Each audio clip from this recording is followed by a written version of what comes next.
तो उस पर लगा दूंगा। अब मुझे ये बताएं, आज तक किसी ने पूछा कि ये जो इस्लामाबाद का एयरपोर्ट बना है उसमें एक कंसल्टेंट इंजीनियर की बजाय होम्योपैथिक डॉक्टर था। तो बेसिक इसमें एक सबक और भी है कि जब मैं किसी यानी कितना क्लोज एक खुद अल्लाह ने बचाए रखा, खुदा का शुक्र है कि पीएम साहब की सेफली ये आपके लिए कितना बड़ा खतरा है। मैं आपको और नाजरीन को और जमशेद साहब को एक चीज़ दिखाता हूँ, हर प्रोग्राम की एक पुरानी क्लिप, ताकि मैं एविडेंस बार बार दे रहा हूँ कि ये पीआईए की मैनेजमेंट और इवन सिविल एविएशन दोनों क्रिमिनल नेग्लिजेंस के क्यों यानी जिम्मेदार हैं। Watch this. अच्छा ये मुझे बताएं कि एक ईमेल आई, सुन ले प्लीज, सुन ले, मैं आपको दिखा भी रहा हूँ टीवी पे। अगर आप नहीं एक मैं आपको दिखा रहा हूँ ईमेल टीवी पे, आप वो पढ़िएगा।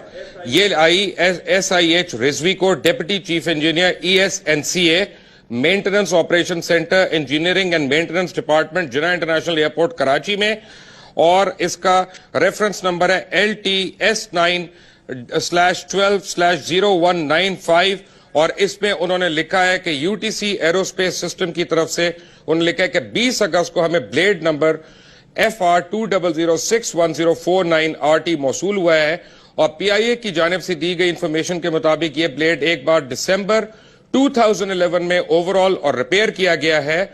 और यह भी बताया गया है कि मेजर इंस्पेक्शन वर्क स्कोप से मुतल्लिक इंफॉर्मेशन 2007 अगस्त और अक्टूबर 2009 और जून 2010 में आपको टेक्निकल को पहले फराम की जा चुकी है। यह भी याद दहानी कराएं कि ऑपरेटर ये सलाहियत नहीं रखते कि वो तमाम वर्क स्कोप पर परफॉर्म कर सकें, जबकि PIA ने इस ब्लेड की बहुत सी मेजर इंस्पेक्शन और रिपेयर का काम खुद किया है, जो कि सिर्फ अप्रूव्ड रिपेयर सेंटर UTAS रैटियर फिगियक में होना चाहिए था। और खास तौर पे यह बताया गया कि मेजर इंस्पेक्शन वर्क स्कोप कुछ सेफ्टी कैरेक्टरिस्टिक्स का ख्याल रखा जाता है, और अगर ऐसा ना किया जाए तो ब्लेड मुकम्मल तौर पे नाकारा हो जाता है। मुकम्मल तौर पे नाकारा हो जाता है। लेकिन एक और चीज है जिस मैंने वार्न किया था, वो क्या था? Watch this. कई दफा ऐसा होता है कि प्रोग्राम करते हुए इंसान सोच में पड़ जाता है। आज का दिन ऐसा ही एक दिन है, क्योंकि दिल ये करता है कि जितनी ये मेरे पास इंफॉर्मेशन है, जितनी मेरे पास रिसर्च है, अल्लाह करे ये सब की सब गलत हो, और अल्लाह करे कि कभी ना कभी ये पता चले कि जनाब ये सब गलत आपकी रिसर्च साबित हुई, और ये गफलत नहीं है, आपकी जो है वो लापरवाही थी जो आपको पता ही नहीं चला। काश ऐसा दिन आए।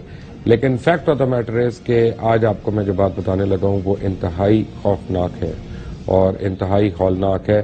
पाकिस्तान इंटरनेशनल एयरलाइंस ने जब ATR तैयारे खरीदे, मैं ATR के मुतालिक आपको बताऊं कि ये एयरक्राफ्ट फ्रांस से लिए थे। इन्होंने उसकी यानी परचेज से पहले ही उसके ऊपर सवालिया निशान उठ गए थे, और ATR की परचेज को बहुत जगहों पे टेक्निकली क्वेश्चन किया गया था, खास तौर पे जब इसने फोकर को रिप्लेस कर रहा था। पाकिस्तान इंटरनेशनल एयरलाइंस की वर्कशॉप अब उसके बाद क्या कर रही है? अब उसके बाद इस जहाज ATR 42-500 को पिछले 2 साल से गैर कानूनी तौर पे मुरम्मत कर रही है। जी, मैं गैर कानूनी का लफ्ज इस्तेमाल कर रहा हूँ, बड़ा सोच समझ के इस्तेमाल कर रहा हूँ, क्योंकि आज मैं आपको उसका एविडेंस दूंगा कि गैर कानूनी क्यों है। और उस वजह से रोजाना हजारों के करीब इंसानी जानों को रिस्क एलिमेंट के अंदर रखा जा रहा है। रिजवान साहब, मैंने बहुत पहले ये खबर पॉइंट आउट की थी कि प्रोपेलर्स में क्या प्रॉब्लम है, DISS में क्या प्रॉब्लम है, और ख़ास तौर पे ATR के मैंने रजिस्ट्रेशन साइन नंबर्स दिए थे, कॉल साइन नंबर्स दिए थे कि इस जहाज़ को ख़तरा है। अल्लाह का करना ऐसा हुआ कि वही एक जहाज़ जो है ब्रावो होटल ऑस्कर जो है वो फेटल एक्सीडेंट का शिकार हुआ। Who is responsible? देखें आप थोड़ी सी हिस्ट्री अगर देखें तो पहले फोकर का हादसा हुआ तो उन्होंने फोकर ग्राउंड कर दिए और ATR लेके आ गए। ATR के ख़रीदने से पहले ही उसके ऊपर क्वेश्चन मार्क्स आ गए।